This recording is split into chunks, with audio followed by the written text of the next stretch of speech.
Hey guys, welcome back to Tracy's Local Learnings. Um, Again, another one of these pop-ups. I hope this can see me. Um, Videos that I don't really know why the camera is bouncing.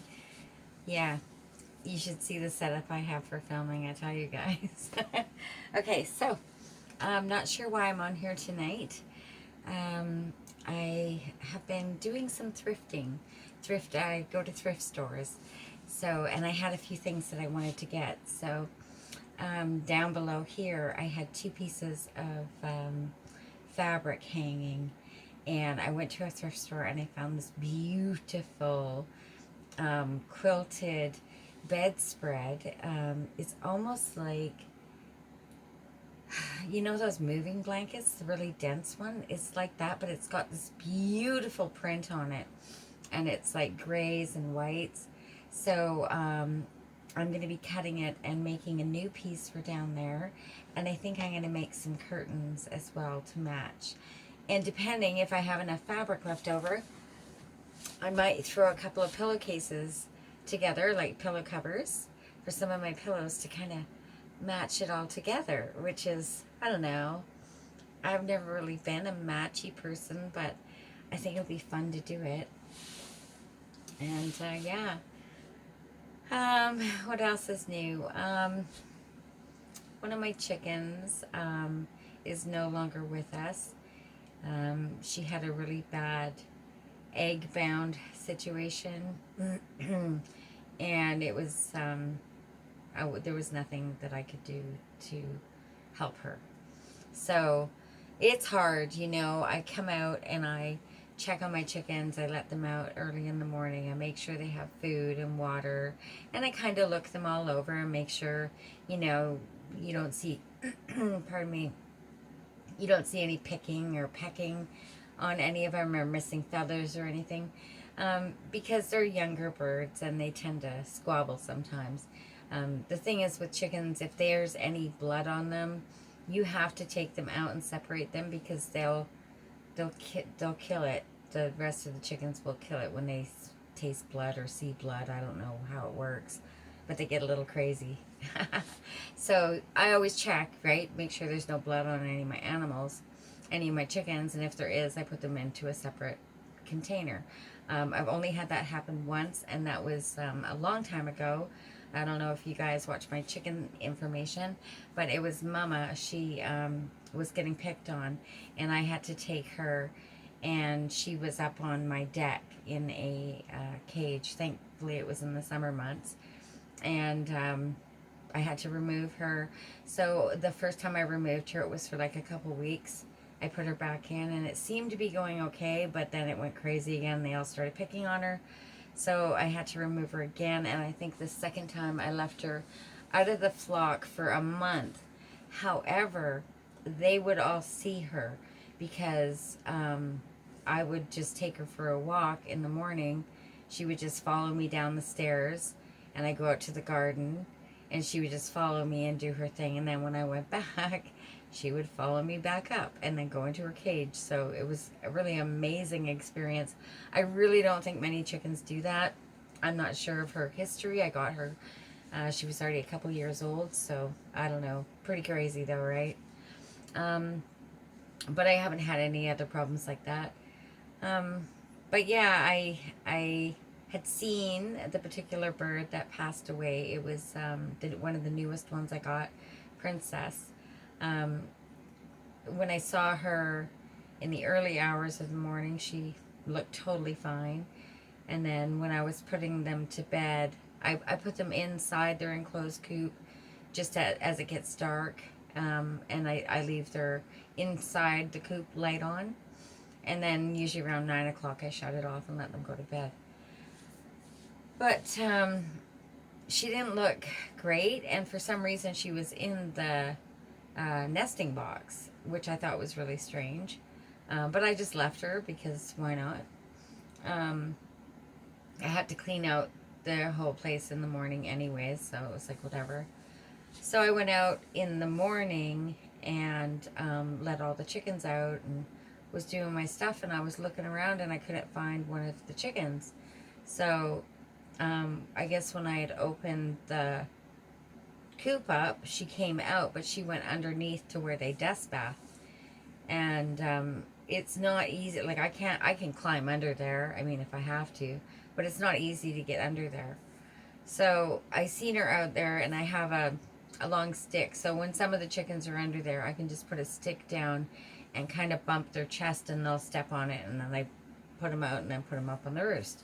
So she did that, and it was fine. But that was like, I don't know, I let them out probably between 5, 6, and then this is like, I don't know, I put them to bed at 9. So in the morning, it was probably around 9 or 10 o'clock the next day when I noticed that she was under there, and I pulled her back out, and she went up on the roosting bar, and she seemed fine to me. I didn't see anything really wrong with her. And then I noticed that she was still on the perch, so I kind of went over, and because she's a newer chicken, she doesn't typically, like this particular bird, Princess, she never really let me, like, she wouldn't eat out of my hand or anything, and I would always pet them all at night, but once they're already on the roosting bars, they're quite calm. So when I went over to pet her, she just sat there, and I thought, whoa, that's weird. And she was kind of sitting on the perch, like, comfy. She looked comfy. And I gave her some pets, and I just left her. So when I came back in the afternoon, it was probably, I don't know, 3 or 4 o'clock. She was back in the nesting box, so I thought she was laying an egg. Then I left her that night again. She was on the perch. And then the following morning when I went out, she was not good. I picked her up, and it was, I wasn't even sure at first if she was alive. So I got her inside, and I did the Epsom salt bath, and I noticed that she just wasn't snapping out of it. I couldn't get her to take any water, so I was giving her little drips out of a beaker. Yeah. And then she didn't make it. There was no way to get, I think she had more than one egg in her, and I couldn't get it out, so she passed away. So I'm down to 5 chickens now. And yeah, it's a lot of work. I feel horrible. I have never lost a chicken before, and I've been doing this for like 5 years now. So, and you try to not beat up on yourself because, like I said, I do everything that I feel I should do on busier days. I still do those things, right, to ensure that they're good. So, yeah, that's a bummer. And so now I'm going to invest some time into the Zen Den and make it a little bit more comfortable for winter. I'm thinking about putting up some little white lights or something in here. I think that may look really cool. And what else? I still haven't got my new stove, my fireplace, plugged in because I haven't been out here much. I'm doing so many things, like I'm top dressing the gardens, and I have a lot of gardens with the chicken manure and the straw, and cutting everything back and putting all the pots from last year's plantings away and organizing, and then getting the burning barrel going to do all the trees that fell and all the sticks that fell in the windstorm that we had. So it's like a lot. You just kind of get sidetracked. But the next time we have a burning barrel, I think I'm going to bring you guys along, because it's always fun to hang out by a fire, right? And what else? I put out a video for you guys of Dollarama. Now, this is one in Canada, in British Columbia, in the Fraser Valley. They're all completely different. It's a long video, I had no idea that I was in the store that long. I swear.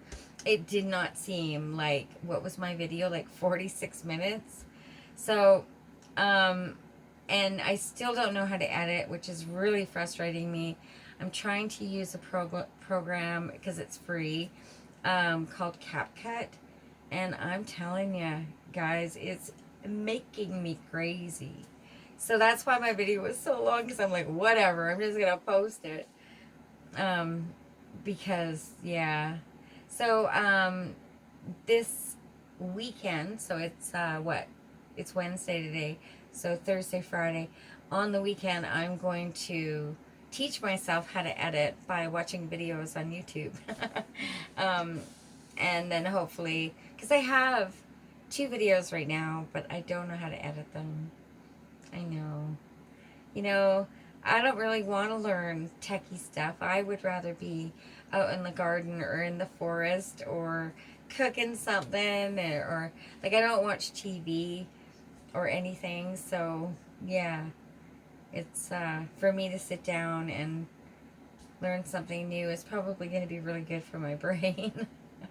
Don't get me wrong, I'm learning stuff new all the time, but the whole tech thing, I guess I've never given it any importance, if that makes any sense.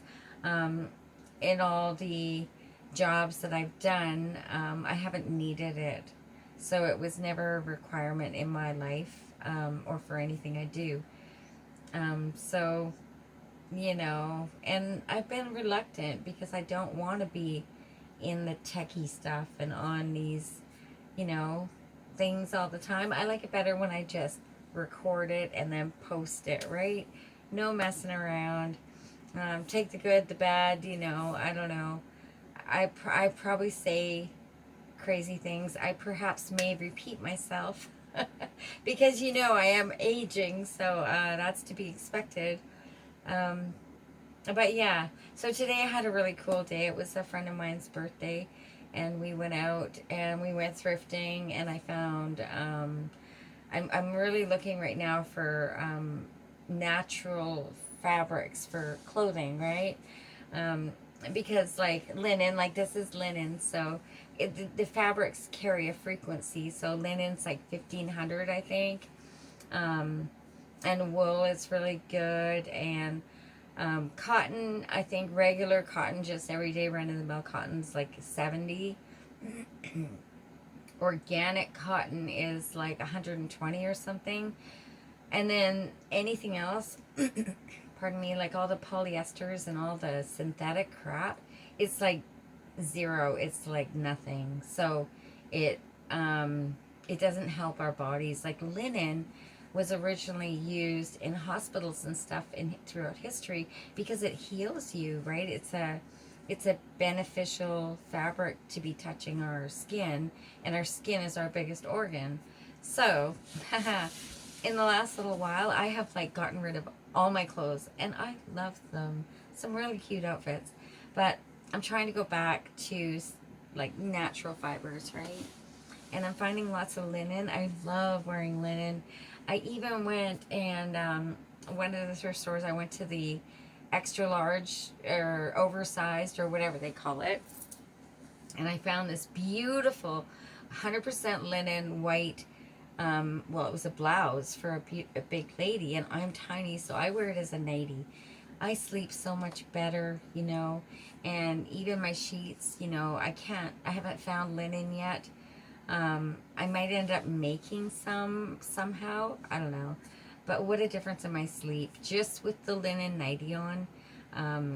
Like I said, if you look back in the history, do a little bit of research, linen, it allows our bodies to heal. So it's much like when you're grounding, like when your feet touch the earth, it puts your body into an automatic state of healing, right? So like your body is literally healing itself. So all these fabrics, right, they do the same thing, and anything synthetic is like dead. There's nothing. It's nothing there.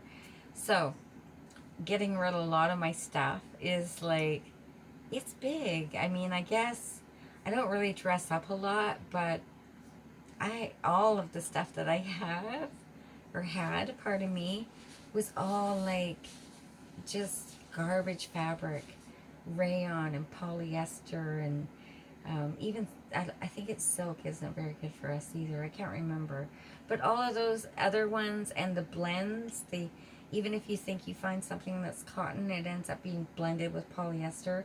Like it's hard to find a good hoodie that's 100% cotton. But I found some really cool ones today, and I got another, like a poncho. Do you guys remember those?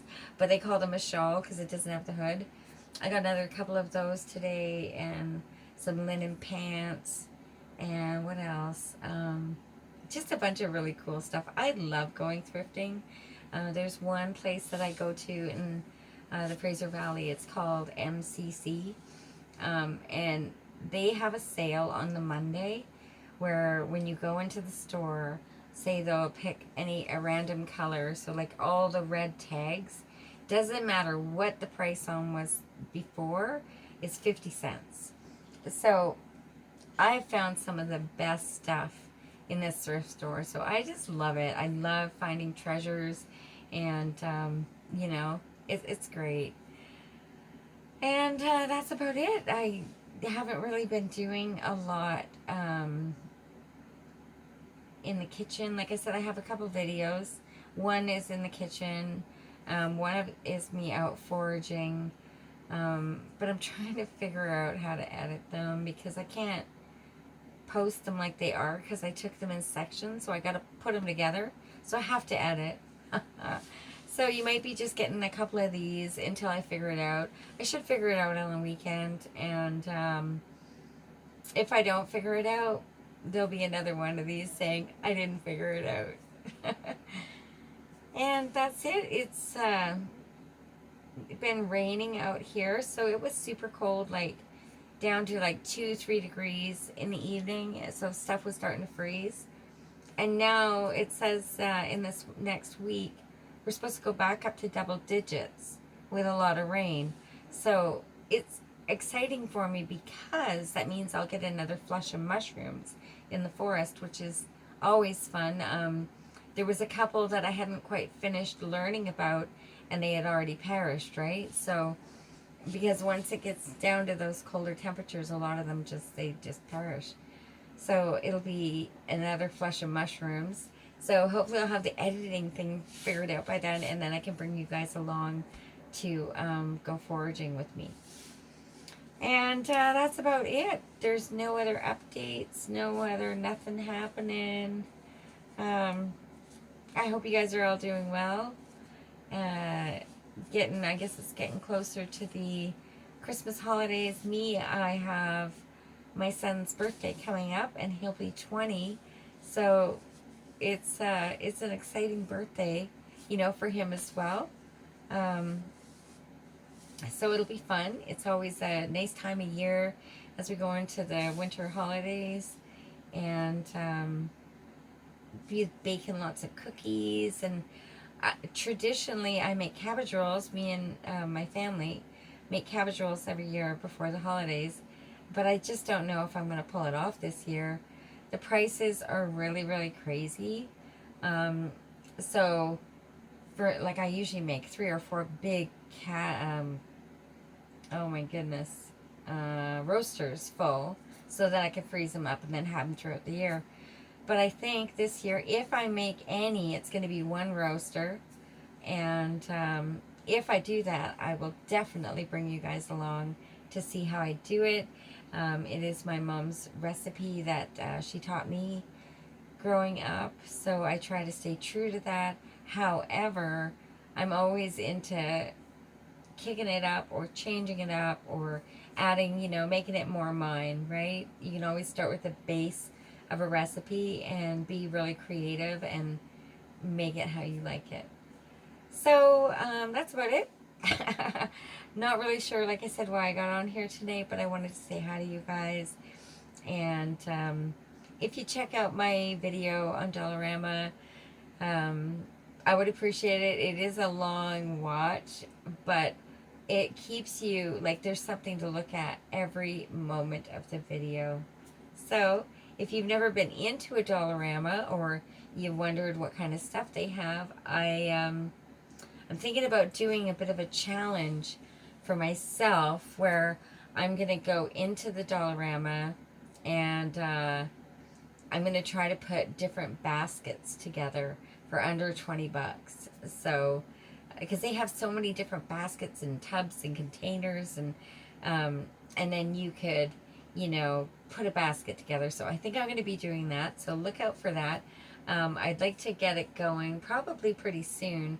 And it'll also give you guys some ideas for some inexpensive Christmas gifts, especially if you're going to like um, office party things and stuff.